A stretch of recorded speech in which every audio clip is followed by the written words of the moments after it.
O Campeonato Brasileiro chega na última rodada nesta quarta-feira de uma forma muito equilibrada e, podemos dizer, com o Palmeiras já campeão. Não tem como imaginar que alguma outra equipe vai levantar a taça diante da ampla vantagem no saldo de gols e também na pontuação, é claro, que o Palmeiras tem. Mas resolvi então fazer um levantamento, um estudo para tentar descobrir o que fez com que o Palmeiras seja o campeão.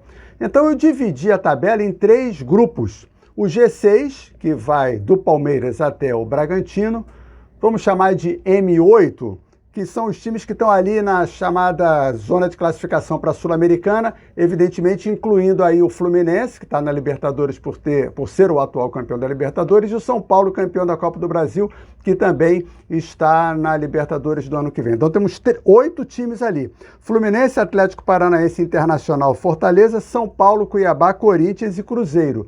E um Z6, as 3 equipes rebaixadas, América Mineiro, Coritiba e Goiás, e as 3 equipes que lutam contra o rebaixamento, Bahia, Vasco e Santos. Diante desse cenário, chama a atenção um aspecto. O time que menos perdeu pontos para o Z6 é o Flamengo, que a torcida tanto reclama aí. O Flamengo deixou pelo caminho contra esses 6 últimos colocados 7 pontos apenas. Por outro lado, o time que menos pontuou contra o G6, ou seja, contra os principais times da tabela, foi exatamente o Palmeiras. Perdeu 21 pontos para os outros 5 integrantes do G6, já que ele é um dos integrantes. Então isso mostra bem que até a regularidade do campeonato e o equilíbrio que existe nessa competição. O Grêmio, que teve 12 derrotas, perdeu apenas 8 pontos para os rebaixados, mas perdeu 21 pontos para os times que estão no meio da tabela. E desse grupo, quem mais perdeu pontos, e aí se define um dos motivos do título do Palmeiras, foi exatamente o Flamengo, que perdeu 24 pontos para esses times que estão no meio da tabela. O Atlético Mineiro teve um desempenho regular, perdeu 17 pontos para os rebaixados, 13 para o grupo do meio e mais 15 para o G6. E da mesma forma o Botafogo perdeu 14 pontos para os rebaixados, vamos chamar assim, o Z6, 17 pontos no meio da tabela e 16 pontos para o G6. Agora, como chamam a atenção esses 2 números? O Flamengo perdeu 7 pontos apenas para os 6 últimos colocados e o Palmeiras ganhou apenas 9 pontos dos 6 primeiros colocados.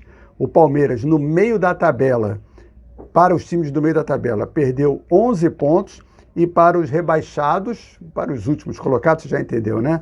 Perdeu 10. O Flamengo perdeu 24 pontos para os times no meio da tabela e para os integrantes do G6 perdeu 14 pontos. Você vai dizer muito número, mas são números que mostram como um desempenho irregular do Flamengo em times que, em tese, eram mais fracos, fez com que o time, que agora é do Tite, não tivesse forças para chegar à primeira posição. E como o Palmeiras, com desempenho tão fraco contra os times mais fortes, conseguiu se manter sempre no alto da tabela e agora virtualmente como campeão, exatamente por ter tido um desempenho mais regular contra as outras equipes do Campeonato Brasileiro. Fica aí para você pensar, né? Sobre essa questão da regularidade e até mesmo para reavaliar o seu pensamento. Como o Flamengo perdeu ponto para time fraco? Só 7 para os times lá de baixo.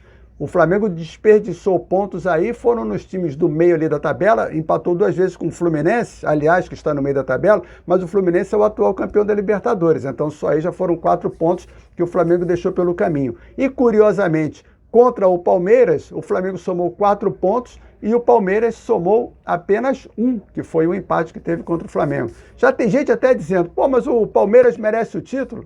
Claro que merece, né? Foi mais regular e o Campeonato Brasileiro, que não é em mata-mata, né? Criaram essa história de pontos corridos, eu até hoje não curto, não gosto. O Palmeiras, então, faz por merecer pela sua regularidade. Forte abraço, deixe o seu like, aciona aqui o sininho para as notificações, faça o seu comentário, critique, opine, elogie. A gente está sempre aberto a ouvir você. Forte abraço, hein?